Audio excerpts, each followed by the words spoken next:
Olá, seja bem-vindo a mais um episódio do podcast BBI Saúde Integrativa, do Instituto Brasileiro Biointegrativo. Aqui é Núbia Cassani, sou profissional de Educação Física na Saúde e fundadora do IBBI. Hoje trago para vocês um conteúdo relevante de extrema importância para a saúde pública, saúde mental da pessoa idosa. Como que a gente pode intervir, prevenir o suicídio na população idosa brasileira? Convidei a Aline Zeck, psicóloga clínica, convidei também a doutora Bianca Oliveira, médica, e eu como profissional de Educação Física na Saúde e reabilitadora neurofuncional da população idosa. Vamos discutir como que a saúde mental e o exercício físico colabora com os cuidados preventivos da saúde integral desse idoso. Neste episódio, você vai encontrar a relevância do tema, os tratamentos e intervenções precoces, como que a gente pode desenvolver uma vida saudável com independência, proporcionando saúde mental nesse processo de envelhecimento, as vulnerabilidades do processo de envelhecimento, como que a autonomia e a funcionalidade da pessoa idosa pode ser incentivada numa vida ativa fisicamente e mentalmente saudável. A Aline Zeck é psicóloga formada pela PUC-Rio, gestalt terapeuta, especialista em terapia da família e casal e especialista em psicologia hospitalar. Doutora Bianca Oliveira é médica pela UERJ, atualmente utiliza da psiquiatria para um ambiente acolhedor e com um olhar amplo do indivíduo integral. Um pouco sobre minha trajetória na educação física da saúde, formada pelo IPA e IBMR, atuando há mais de 17 anos, tanto no Rio Grande do Sul quanto no Rio de Janeiro e online. Realizo, então, atendimento para a população idosa, com especialidade no exercício para a saúde mental e funcional nos tratamentos não farmacológicos. Sou especialista em neurociências aplicadas à reabilitação pela UFRJ, certificada em medicina integrativa pela Abrale e fundadora do Instituto. Vamos lá iniciar o nosso bate-papo? Seja bem-vinda, Aline e doutora Bianca.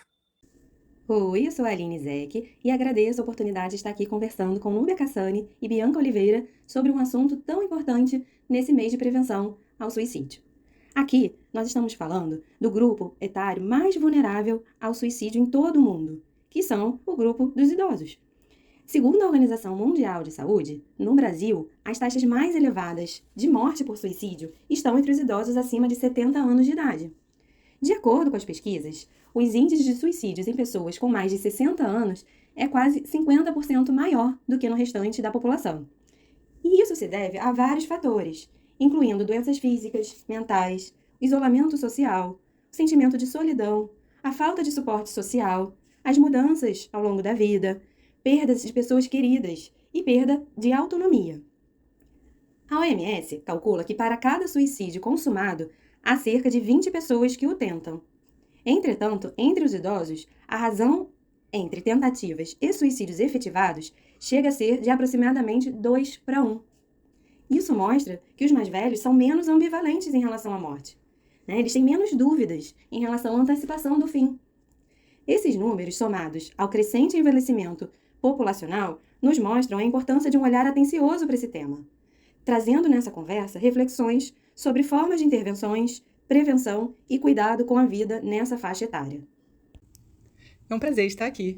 Eu sou Bianca Oliveira e agradeço a Núbia Cassani a oportunidade de, junto com a Aline Zeck, abordar esse tema tão importante para ampliar a conscientização sobre o suicídio em idosos, identificar os sinais de alerta, os fatores de risco, sensibilizar profissionais, familiares e incentivar as pessoas a buscar ajuda e apoio de forma preventiva quando estiverem enfrentando dificuldades.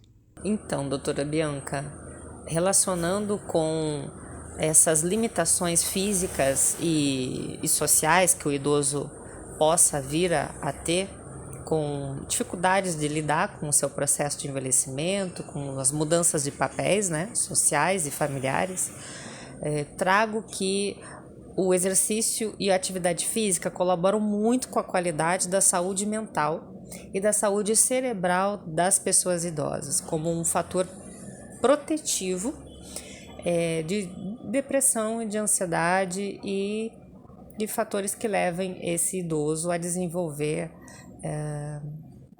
perda de sentido de vida.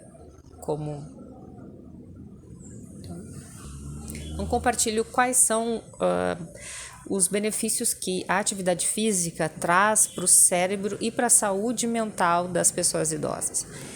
Ela promove uma manutenção das funções cognitivas, especialmente das funções executivas, que assim faz, então, a prevenção do declínio cognitivo. Idosos geralmente tendem a ter menor risco de demência e declínio cognitivo quando eles são ativos.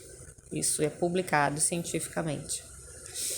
Um outro benefício relacionado à saúde mental é a redução de sintomas e crises de ansiedade e de depressão das pessoas idosas, com a prática regular da atividade física, que promove então uma calma e um relaxamento. Também pode ajudar na melhora dos sintomas de transtornos de humor. A atividade física na pessoa idosa estimula a produção de substâncias químicas cerebrais como dopamina, que trazem maior bem-estar, norepinefrina e serotonina. Todas promovem a melhora da saúde mental. A atividade física também colabora com a ajuda e a promoção de crescimento de novas células cerebrais. Então, ela colabora com o funcionamento cerebral, com a circulação cerebral, reduzindo os riscos de demências. Até se o idoso desenvolve o início da sua prática de atividade física numa idade mais avançada, esses benefícios também são reconhecidos. Um outro ponto extremamente importante na adesão do exercício da atividade física na população idosa é o estímulo e a expansão da sociabilidade.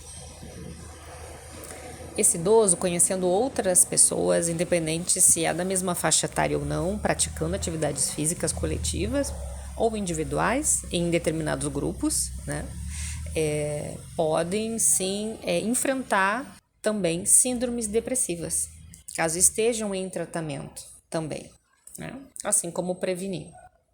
A gente sabe que a depressão ela é um dos fatores de risco para que o idoso tenha maior chance de ter disfunções também do sistema cerebral e demências, né? E com isso tudo, a atividade física promove com que essas pessoas idosas vivam de forma independente por muito mais tempo.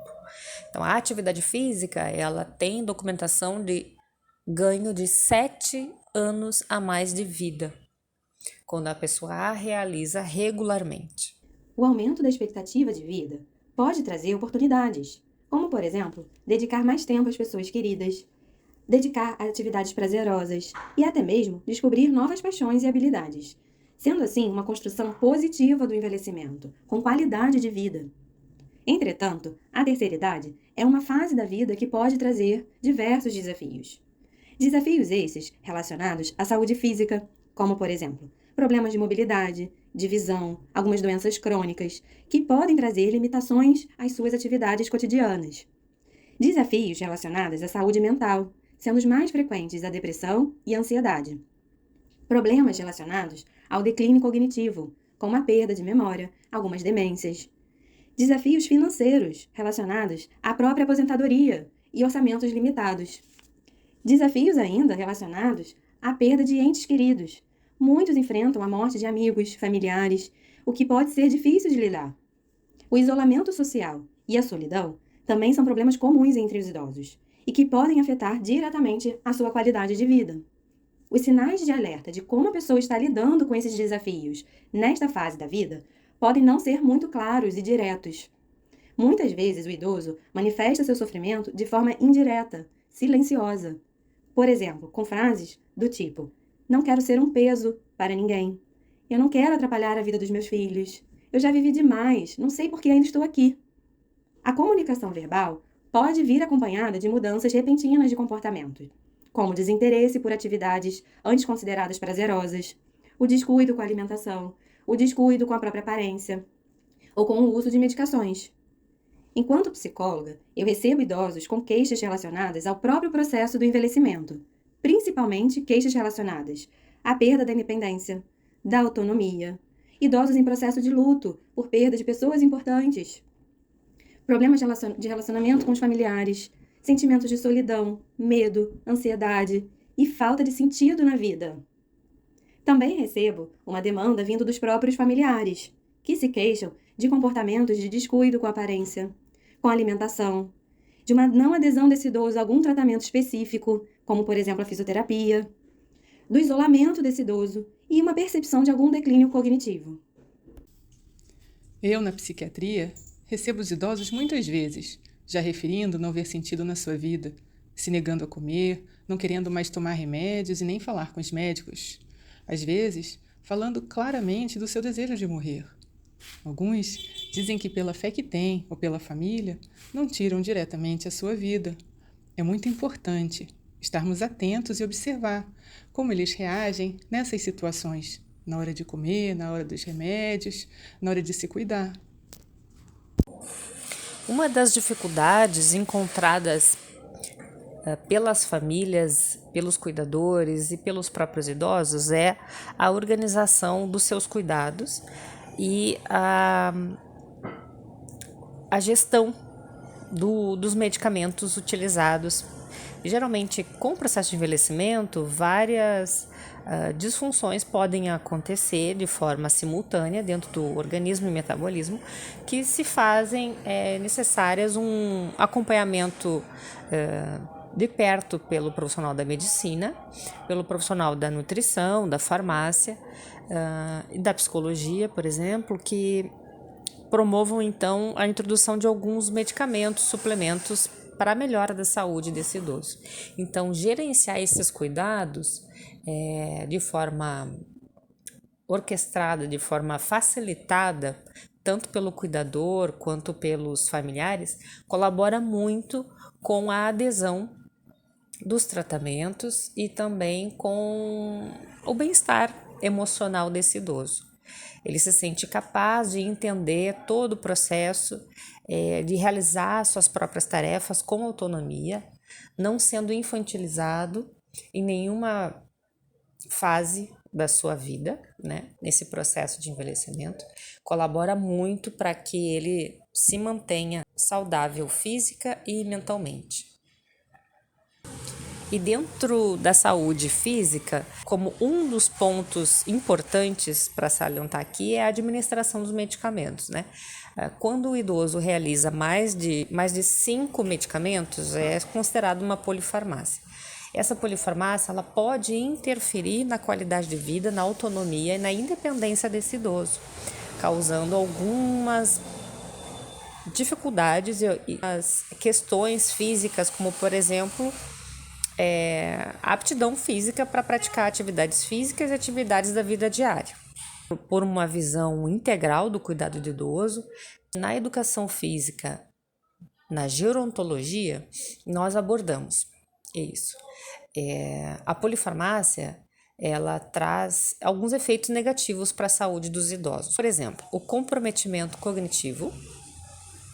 A polifarmácia pode levar a algumas alterações cognitivas, incluindo demência, confusão mental, interação entre medicamentos, por serem mais de 5 medicamentos, isso pode interferir no processo de desenvolvimento e de melhora desse tratamento de saúde.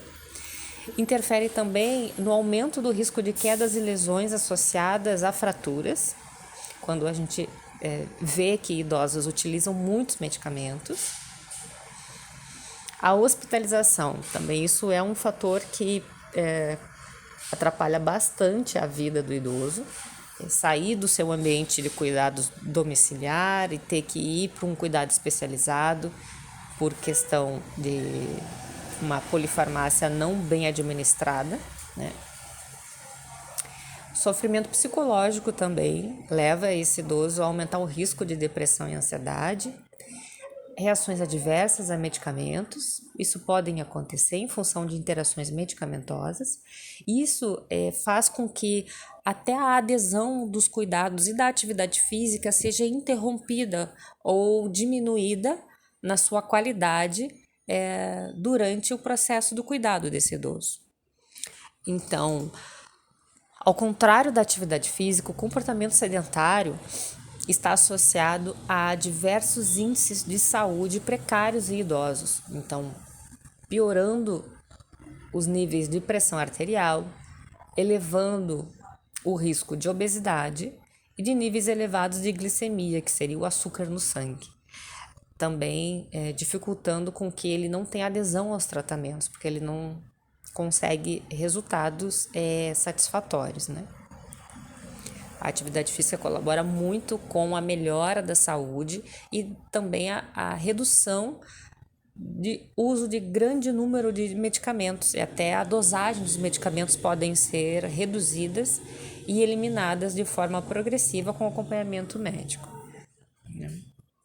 Agora eu compartilho algumas das barreiras que são observadas por nós profissionais da educação física que impedem com que os idosos pratiquem atividade física regular.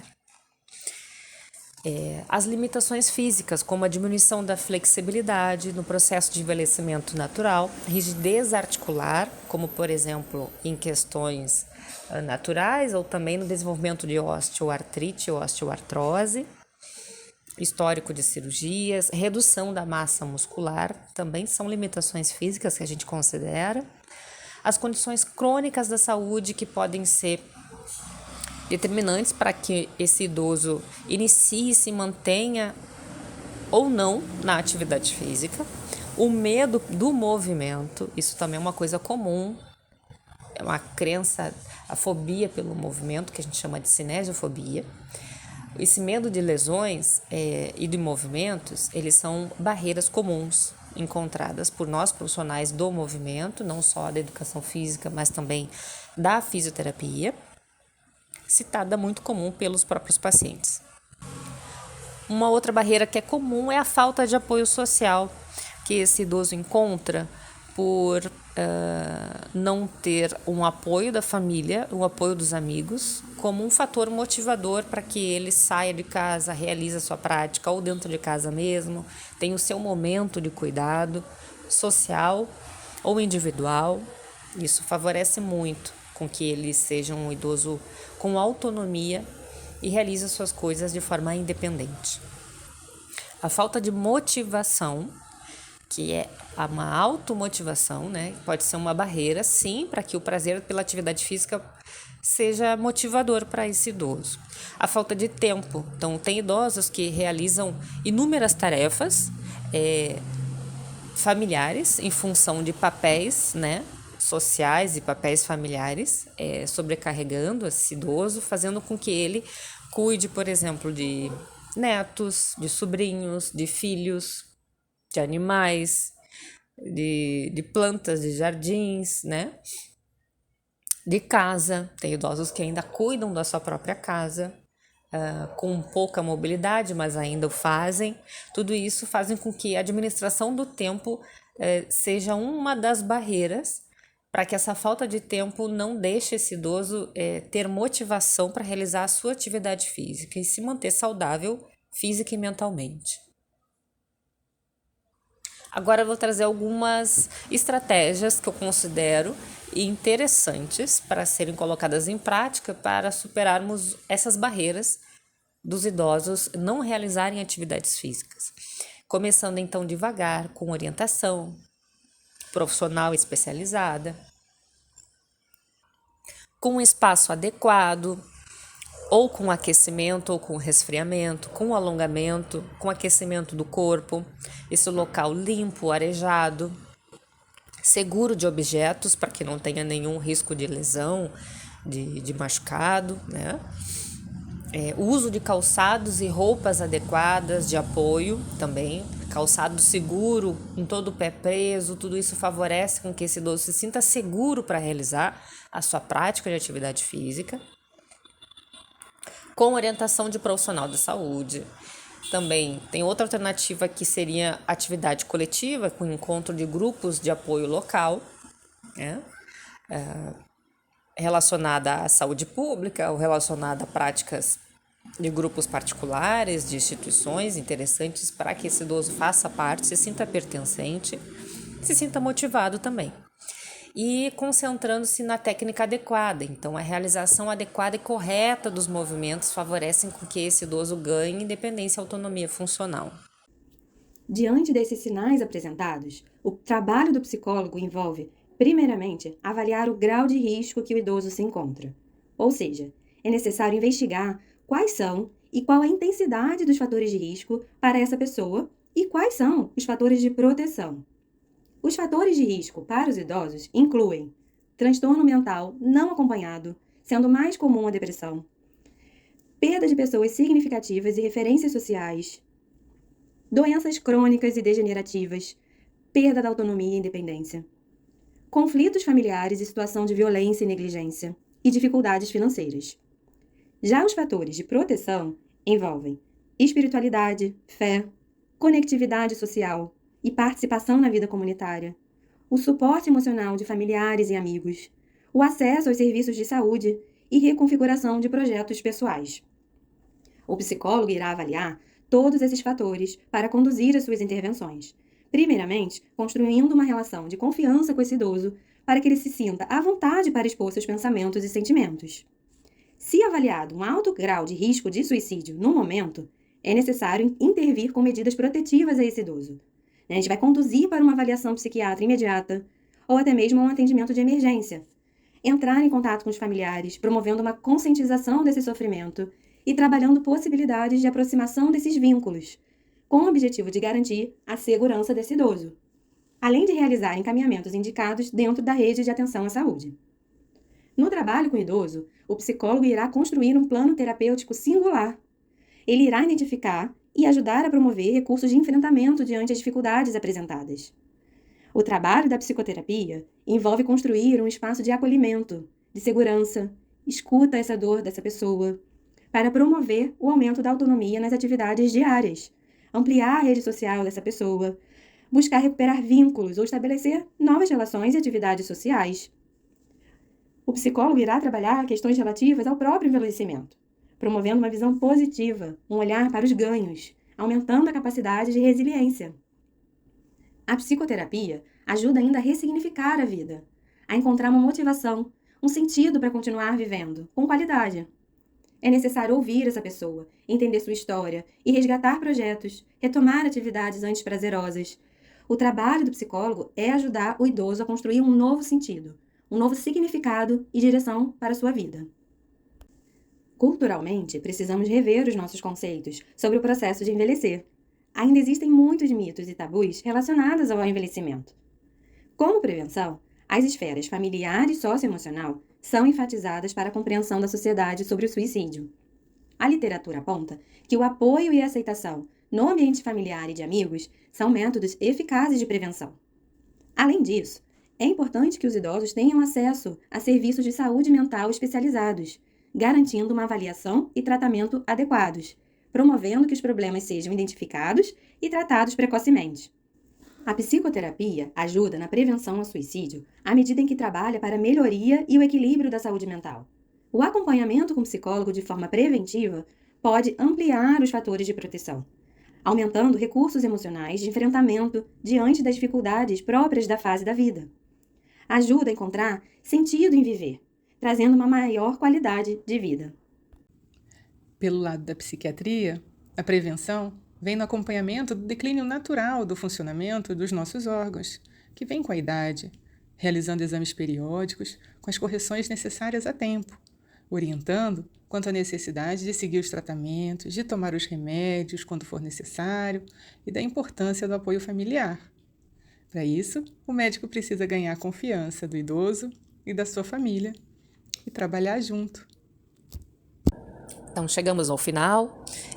Eu quero agradecer imensamente a participação da doutora Bianca, da psicóloga Aline, trazendo esse tema junto comigo, sempre pelo olhar da saúde preventiva, da medicina integrativa, nesses cuidados de intervenção precoce para que esse idoso tenha maior benefício, no seu processo de envelhecimento.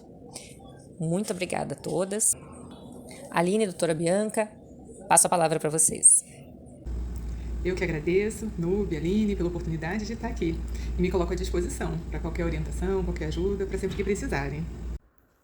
Agradeço pela nossa conversa e espero que nossas informações e reflexões tragam uma nova perspectiva sobre o cuidado com o idoso, ampliando esse olhar e a escuta de todos, incluindo os profissionais de saúde, dos familiares e de pessoas que estejam sofrendo neste momento com essas questões.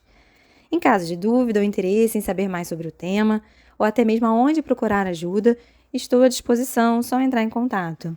Obrigada, Núbia e Bianca, pela contribuição e pelo convite mais uma vez.